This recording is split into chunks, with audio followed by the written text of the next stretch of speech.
What's going on, everybody? Welcome back to Talking Sports with Jake. Hope we're all doing well. Got the NFL season starting tomorrow. I'm going to do game picks for Thursday Night Football today and the rest of them tomorrow and or Friday. So, let's jump right into it. But first, let's talk some baseball. Home stretch of the season. MLB standings. It's what we got right now in divisional standings, American League East. Toronto's division lead starts to shrink. Yankees and the Red Sox both playing well right now. Both are tied. 2.5 games behind Toronto. Yankees win percentage is a smidge higher than Boston's. They've played. Let's see. Yankees have one less win and one less loss. I think Boston might have played like 2 more games or so. So that's what we got in the American League East. Although Tampa, they're out of the division, but they've won 5 in a row. They're keeping themselves in the race for now. Then you got American League Central. Detroit, been slumping a bit. You lost the first 2 of the match. As of when I'm recording this, it's about 2:30 in the afternoon. By the time this is live, this game will most likely be long over.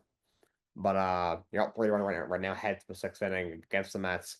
You're 9 games clear of Kansas City in that division. The division should be yours for the taking. Right now, they are a half game ahead of Toronto for the best record in the American League, and they are 9 games clear of the division. Kansas City and Cleveland still in the wild card race to an extent, but not playing well right now. And American League West, Houston and Seattle have been neck and neck for a while. Both haven't been playing great for a little while now, but Houston's 3 games ahead of Seattle. But Texas has gotten hot again. They also are only 4.5 games out of the American League West and have gotten themselves back into the wild card race. They've had a weird year. They started off not so great. They played basically time into baseball, maybe a little worse than that, for a solid 3 months. And they got hot as a left to the trade deadline, got themselves right there in the wild card race, made a couple of trades, and they fell off again, and now they've gotten hot again. And then the Angels are pretty much out of things. Going to the National League. Phillies beat the Mets by 5.5 games right now. Phillies playing some decent baseball. Yeah, but by the way, Houston right now is about 3.5, 4.5 games behind, or they're 3. I think they're 3.5 behind Detroit for a bye. It was at 80 and 58. Right now, they are 2 games ahead of the Dodgers for a first round bye right now. They're 5.5 ahead of the Mets in the National League East. Mets have been playing some better baseball. Like I said, they're on right now. They're such a weird team. You lose 2-3 to Washington, who's just dead in the water. And you sweep the first place Phillies, and you lose 3 out of 4 to Miami at home. And then you win a series against the Detroit Tigers, who are 20 games over 500. They don't make any sense. But they've been swinging the bats really, really well. His pitching isn't that great. They have a lot of issues in their rotation. The bullpen's just taxed. It's as good as we all thought it was going to be at the aspect rated line, so they don't have the pitching right now. National League Central, Brewers division lead is down to 5 games. Brewers haven't been playing great baseball lately. Their closer, Trevor McGill, is hurt. Cubs have been playing better. All of a sudden, the Cubs are 5 back in National League Central. Reds have been struggling. They're fading in the wild card race. Cardinals, we all knew they were going to once they sold off a deadline. Dodgers are they're 2.5 ahead of the Padres. They were neck and neck for a while. Obviously, still Padres still right there, but Dodgers haven't been struggling. Dodgers have been playing great baseball lately. They've been honestly probably a below average team for a solid month and a half. But 78 and 60, they're in first place. They're only 2 games out of the first round bye, so they're still right there. And the Giants have gotten hot. Giants, who were playing decent baseball, make the Devers trade. We thought that would maybe secure a playoff spot for them. They completely fall off a cliff. One of the worst teams in baseball. I think the Devils trade for a while. And they've gotten hot. They've won 9 of the last 10. Got themselves back in the wild card race. Still, got a little bit to go, but I'm going to talk about the wild card race in a minute here. But they've got themselves back in it. Here are the wild card standings, American League. Yankees and Red Sox tie for the first 2 spots. Seattle's that is the last team in right now, 4.5 games behind the Yankees and the Red Sox. Texas is a game and a half behind Seattle. Kansas City is 2.5 games behind Seattle. Tampa's won 5 in a row. Also, they're only 3.5 out of a spot. Cleveland is also 4 games out of spot. National League, first wild card is the Cubs. Second spot is San Diego's been struggling. They are 4 games behind the Cubs for the first wild card spot. The Mets are the last team in right now. They have been for a while. They're only a game behind the Padres right now. And the Reds and Giants are about 5 games out. Reds have been struggling. At one point, they've gotten to within a half game of the Mets. They faded. They're now 5 out. And the Giants have, gotten back on the race a little bit. They're also only 5 out, but they only have I think 23 games within their 5 games back. And Diamondbacks are 6.5 games out, as are the Cardinals. Doubt those 2 teams will be able to make up any ground. They both sold off of a deadline, especially the Arizona Diamondbacks. A couple of roster moves that happened. The Red Sox extended closer Aroldis Chapman for next year. He gets a $13.3 million salary for next year. He has a vesting option for 2027 worth $12.7 million. Chapman is 37, but he's been made a bit reliever in baseball this year. ERA of exactly 1. He's been absolutely dominant. And the Phillies signed Walker Buehler. Buehler's had a horrible season for the Red Sox this year, 5.4 ERA. Obviously, Tommy John kind of railroaded his career, missed almost 2 years, came back last year, struggled in the regular season, but pitched well in the playoffs, pulls out the World Series for the Dodgers, signed with the Red Sox.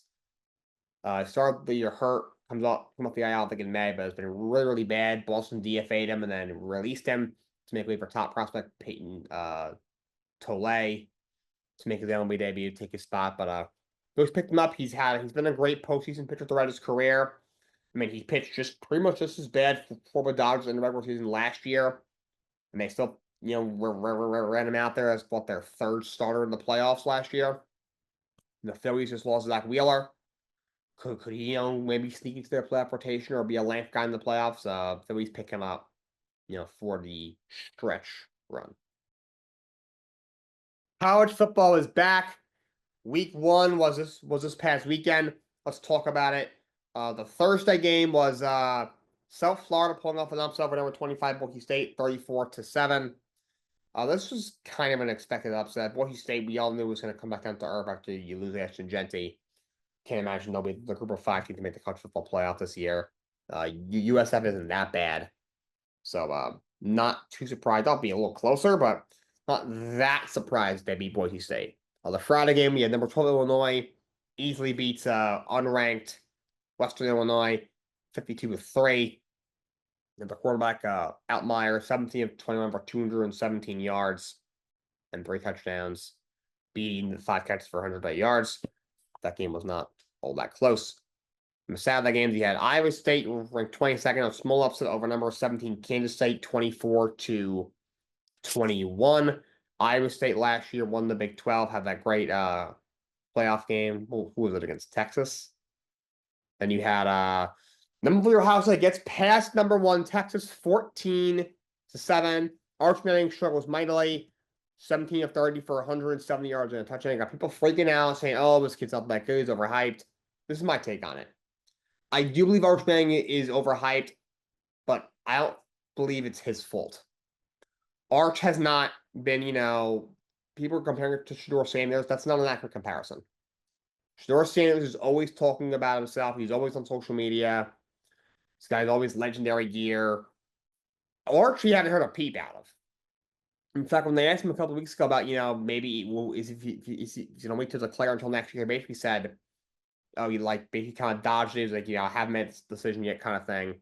The Manning family has kind of kept this, have been pretty quiet as well. In fact, they've been basically trying to tone down the media hype. You haven't heard much on Peyton and Eli. The grandpa, Archie Manning, has kind of said about saying it that he's going to wait till next year to come out of college. We're just been the media. So maybe he's just not ready yet. You mean he only played a couple of games last year. He started in 2 or 3 games that Quinn was hurt in. He appeared in a few others, maybe in garbage time or something. But so he hasn't played a lot of football. Also, gotta remember, this is not like a Shedeur Sanders where his father is Deion Sanders. In basketball, Bronny James' father is LeBron James. This is Cooper Manning's kid. Peyton Eli's not famous brother. It's their kid. It's Peyton Eli's nephew. Still Manning, still loves their blood, obviously. But It's not Penny Rice's direct son; it's their nephew. So I do think he's a bit overhyped, but I don't think it's that big of a deal. I really don't think he's coming out this year. Maybe he's just not ready. Also, Ohio State is also the defending champs. They're the best team in the country. They've been a top five, playing a top five team for years. They have a really good defense, one of the best in the country. It's on the road. That's a tough place to play, especially for a kid who's, got all this pressure on him. It's what is fourth ever start, something like that, in college football at this level. So he did not look good. He was missing wide open guys. He looked really bad, a couple of bad turnovers, but I wouldn't completely freak out yet because this was probably going to happen either way. The media is going beat through the roof. Pull finals in the season, have a Tim Tebow year. Tim Tebow was maybe the greatest college quarterback ever. Maybe 10 or the only guy better, maybe Joe Burrow at LSU. So Ohio State wins that game. Number 2, Penn State cruises over Nevada 46-11. Drew Allar 22 of 26 for 217 and touchdown. It's a kid I have my eye on. Actually, he flashed some brilliance last year. Also did some really dumb things last year on the field. So it was a big year for him. Number 9, LSU beats number 4, Clemson 17-10. Nussmeier 20 of 38 for 232 and a touchdown. He's another quarterback that a lot of people have their eyes on. Apparently, the Saints might be interested in drafting him next year. A lot of people think they're going to have the first pick, so that could get interesting. But LSU, they're a really good team this year. Clemson, a lot of people thought people were sleeping on right away at the ACC. LSU beat them. And also, Dow made some weird comments, and Brian Kelly kind of fired back, so some clashing going on there. Number 5, Georgia beats Marshall 45-7. Governor Stockton, who started in the college football playoff last year, Carson Beck got hurt. Of course, he's now in Miami. Governor Stockton's now the quarterback at Georgia full time.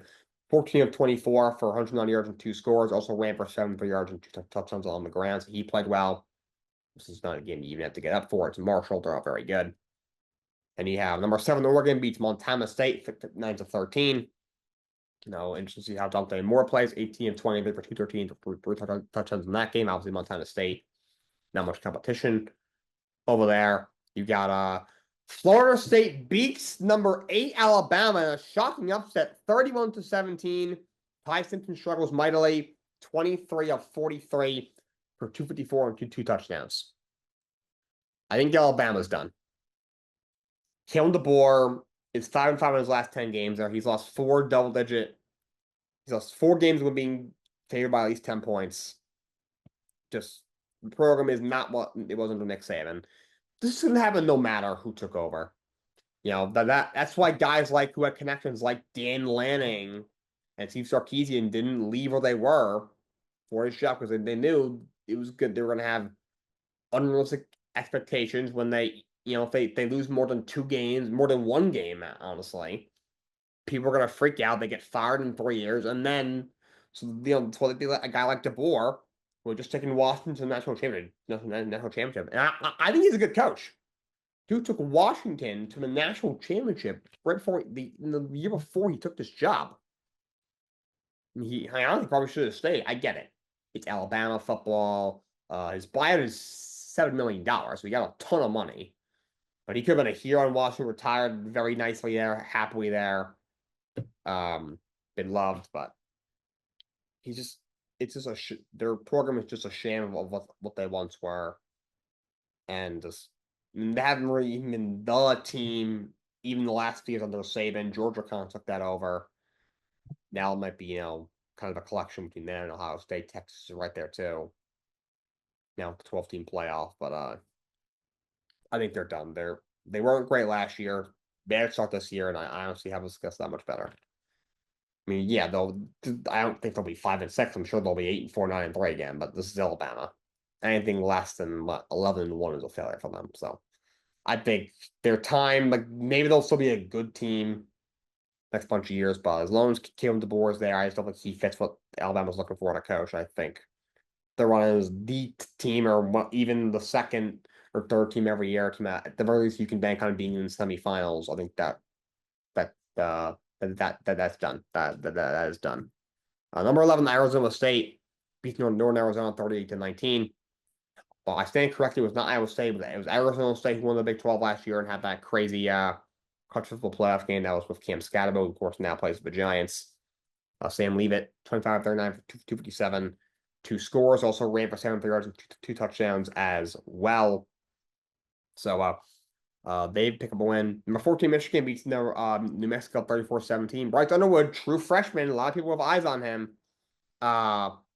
21 of 31 for 251 and a touchdown. If he plays well, Michigan could be a championship contender. If not, I don't even know if they'll be Ohio State this year. Though they do have home field advantage. They've won, 4 years in a row? 3 years in a row? Number 15, Florida beats LIU 55-0. No surprise, LIU plays in the NEC, the worst conference in Division I college football. Florida is actually supposed to be good this year. Not surprised in the slightest that game was as lopsided as it was. Number 16, SMU beats East Texas A&M 42-13. Landed remotely close. Cool to see KJ Jennings played well. He had that awful college football playoff game last year. Athletes. East Texas A&M, I've never even heard of them. Not a competitive game, obviously. Number 17, Kansas State squeaks by North Dakota, 38-35 in a really close game. You had number 18, Oklahoma beating Illinois State, 35-3. You had A&M, who's ranked 19th, beat UTSA, 42-24. Number 20, Indiana beats Old Dominion, 27-14. Number 20, Ole Miss scorches past Georgia State, 63-7. And number 22, Iowa State. Iowa State play, I guess that was their week 1 game that I referenced before. Same thing with Kansas State. So they're 2 now, so kudos to them. Iowa State beats South Dakota, 55-7. Number 23, Texas Tech beats Arkansas Pine Bluff. I don't know what that is. 67-7. And number 24, Tennessee beat Syracuse 45-26. I thought that game would be a little bit closer. Tennessee, rather, they were great last year, were 7th in the country, made the country football playoff. Got lost in the first round by a lot to Ohio State, but those were the defending champs. They are worse here. It's why they're ranked 24th going into the year to finishing 7th last year. Syracuse isn't great. I mean, they're not ranked, but ever since what's his name became the head coach, they've been a legit program. I didn't think they'd win, but it's going to be a little closer. Not going to lie. In the Sunday games, you had number 10 Miami beats number 6 Notre Dame 27-24. That was a great game. Crazy finish at the end there. And then number 13 South Carolina beats Virginia Tech 24-11. And this is not a highly touted game with 2 underranked teams, but UNC TCU absolutely obliterates them 48-14. That was just blatantly embarrassing. I don't even know what we were watching doing that. Gio Lopez, $2 million for that guy in NIL? Good Lord. The guy had 2 completions in the first half. 2. At one point, he went 2 hours without completing a single goddamn pass. He's horrible. And he most likely will start in this game against UNC Charlotte because they suck. They lost to Appalachian State in week 1. But wow, Bill, that looked bad. There was something going on with him and his little weird girlfriend who's a lot younger than him, and something's going on because that looked bad. That looked bad. 70 new players. They got 70 new players, 7-0. This is going to take a minute, but just that's really just not good. Not good at all. They look bad. They look really bad.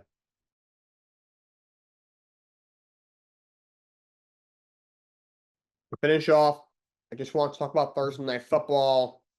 Dallas Cowboys and the Philadelphia Eagles. I'm going to do the rest of my game picks tomorrow and or Friday. I do have the Philadelphia Eagles winning that game. And it's a divisional game, but Philly's got a better team. They're the defending champs. Dallas just traded away Micah Parsons. They're still getting over the shock of that. They got to, figure out what the heck they're doing with their defense now. The Parsons gone. I think Philly should be able to score a lot of points. And Dallas should have a talented offense. Dak thrown to CeeDee Lamb and George Pickens, even Jake Ferguson. But also, I don't know what they have when it comes to a running game. Devontae Williams isn't very good. He has been the same things with the injury. Mel Sanders isn't very good. Jaden Blue's a 5th-round rookie. So I don't think they'll be able to run the ball much. Even though Philly's a little bit thinner on the front seven this year, losing a couple of pieces, and overall on the defense. I know Dickerson, one of their guards, is hurt. They'll be fine. I got Philly winning this game. That's all I got for you guys today. Till next time, so long. Have a great day.